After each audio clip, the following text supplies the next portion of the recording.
पूरे संसार में शिवजी का नाम सुनते ही ज़हन में एक अनोखी श्रद्धा उद्भव होती है, जिसने दुनिया की रक्षा के लिए हलाहल जहर को भी खुशी खुशी पी लिया था और जिन्होंने गंगा को अपनी जटाओं में समेट लिया था। क्योंकि जब भागीरथ गंगा को इस धरती पर लेकर आए थे तो गंगा के तेज बहाव की वजह से धरती पर तबाही आ सकती थी। धरती को इस तबाही से बचाने के लिए उन्होंने गंगा को अपनी जटाओं में उठाया, जहां से गंगा माँ धरती पर आई। दुनिया का कोई ऐसा अस्त्र शस्त्र नहीं है जिसके नॉलेज भगवान शिव को ना हो। तो हमारी इस सीरीज में जब हम माइथोलॉजिकल अस्त्र और शस्त्र की बात कर रहे हैं तो भगवान शिव के त्रिशूल के बारे में बात ना हो, ऐसा कैसे हो सकता है। पर क्या आपको पता है, भगवान शिव के त्रिशूल में लगे हुए 3 सूल जो रज, तम और सत का सिंबल है। रज का मतलब अच्छाई और बुराई, तम जिसका मतलब होता है सुख और दुख, और सत जिसका मतलब होता है उचित और अनुचित। पर भगवान शिव जी के पास ये त्रिशूल कैसे आया? क्या कभी आपने इसके बारे में सोचा है? शिव पुराण और विष्णु पुराण में इस त्रिशूल के उत्पत्ति की कहानियाँ मिलती है। कहा जाता है त्रिशूल को सूर्य देवता की प्रचंड अग्नि से बनाया गया था। ये भी कहा जाता है कि सूर्य देवता की शादी भगवान विश्वकर्मा की बेटी संजना से हुई थी, लेकिन संजना अपनी इस शादी से खुश नहीं थी,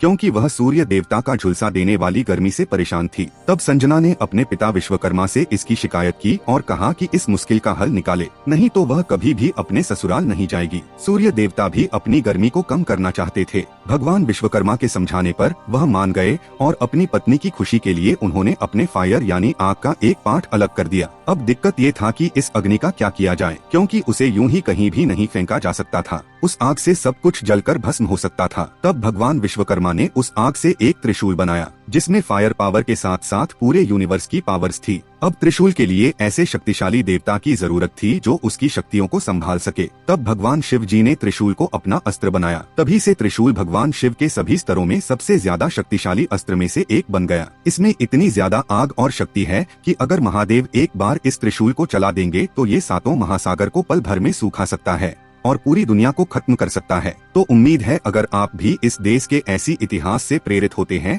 तो बस एक लाइक करके जाना, बाकी सब्सक्राइब या कमेंट करना तो आपके इंटरेस्ट पर निर्भर होते हैं। साथ ही इस सीरीज के सारे पार्ट्स के लिंक धीरे धीरे करके डिस्क्रिप्शन पर भी मिल जाएंगे, जिससे इसके रिलेटेड पार्ट्स को ढूंढने में आपको कोई परेशानी ना हो। धन्यवाद।